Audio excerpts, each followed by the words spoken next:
Hey, I don't want to waste your time. I just quickly want to introduce myself. I'm Fellipe the Barber and welcome to my channel where I teach you my approach to barbering. If you feel like you got a lot of value out of this video, consider subscribing and follow me on Instagram and TikTok at Fellipe.thebarber. Without further ado, let's get to the haircut.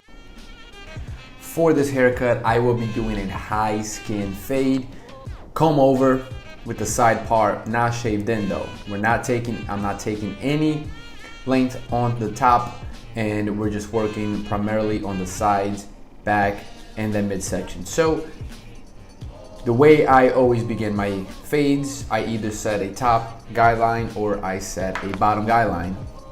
In this case, I'm using my Wall Sterling floor clipper with a 1 guard lever open. That is equals to a 1.5 guard. So I take that guard and I am setting my top guideline. You want to make sure that you take the clipper and you go straight up in the air, okay? It is very important for you to not follow the head shape.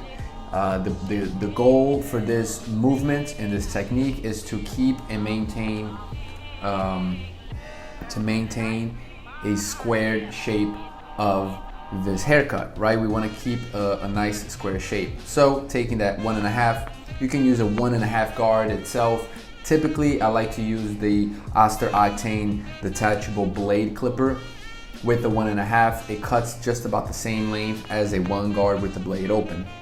So making sure that everything is nice and even on both sides and on the back before setting that bottom guideline. Now, I like doing this because it makes it easier for me and it gives me a nice system to follow and allows me to give a very, very high quality fade, but I'm also not taking 45 minutes to do a haircut. Now, using my Babyliss FX trimmer, I am going to be setting that bottom guideline. Now, this is very important to know that the bottom guideline is following the same shape that I set the top guideline with. Okay, so as you see, I will start to dip towards the back, towards the occipital bone, and that is very important to do because I am following the contour of the client's head. If the client didn't have that same contour, the head was a little flat, then at that point I would ask the client if he or she would prefer to dip down in the back.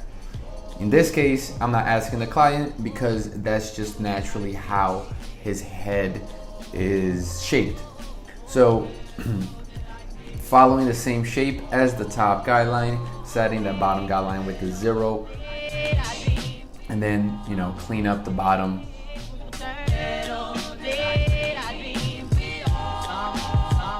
Another important thing to remember is once you're setting the bottom guideline, you want to judge as best as possible the space that you will have to blend from the 0 to a 1.5. If you set the bottom guideline up a little too far, then all you're going to do is you're going to make it more difficult to blend from that 0 line up to a 1.5. Hey, if you're struggling with your fade, if you're taking too long, not consistent, and can't repeat the same fade over and over again, it's probably because you don't have a system. I'm not here to sell you. I'm simply going to present the opportunity to you to learn my 3-step fade system through a course I've put together. So click on the link in the description below to find out more. So you see now we have structured the fade, we have a top line, we have a bottom line, and now we begin to set a middle guideline. This is the first step into blending everything. So I take a half 0.5. I'm using a cheap clipper here from Amazon, a $35 clipper from Amazon. I actually do enjoy this clipper a lot. So I'm opening the blade, and the reason why I like to use this clipper is because the blade is a little thicker than the fading blade that comes with the wall. It's slightly thicker, and it's not too noticeable, but it's a little thicker enough that it just makes it easier for me to blend that middle line.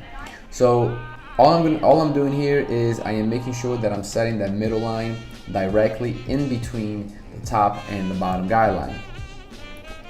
And once I have the top, the bottom, the middle guideline, it is time to begin fading out the lines. Now, I always, 99% of the time, fade from the bottom up. I like doing that because it's easier.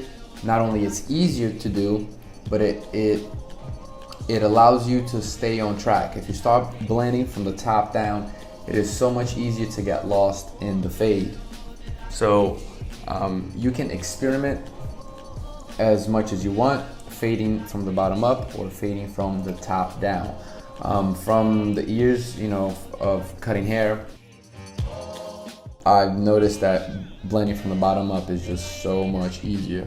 I am using the foil shaver to blend out that bottom and completely get down to the skin. So to blend that middle line, I'm gonna use a number 1 guard, close the lever, and start working on it.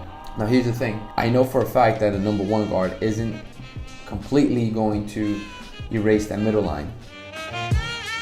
So what I do is I actually use the half guard to smooth out that middle line. Now moving forward, using a clipper of a comb, this is one of the many ways you can actually blend that line. It's the easiest way for me, it's the most effective, and it's the quickest way to blend that middle line. So essentially, I have the clipper with the long tooth, and I am smoothing out that midsection, right? So the width of those teeth of the comb is equivalent to a 1.5 guard. And knowing that, I can leave the comb at a 90-degree angle and blend out that midsection.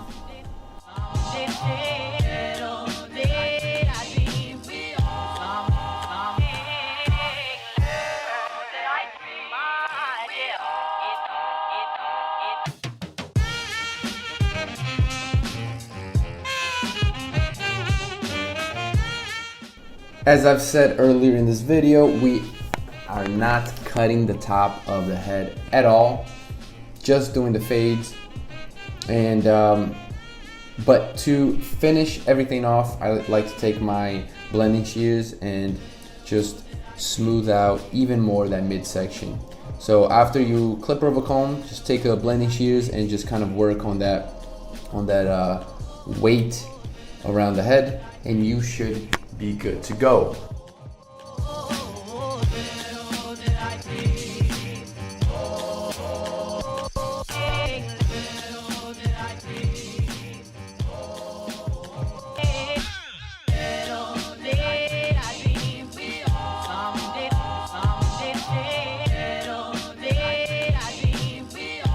So that's the haircut. Hope you enjoyed it. Hope you got some value. Thank you for watching. Thank you for watching. If you got to this point in the video, I know for a fact you got a lot of value. And the way you can support is by subscribing to this channel and following me on Instagram and TikTok. Stay safe.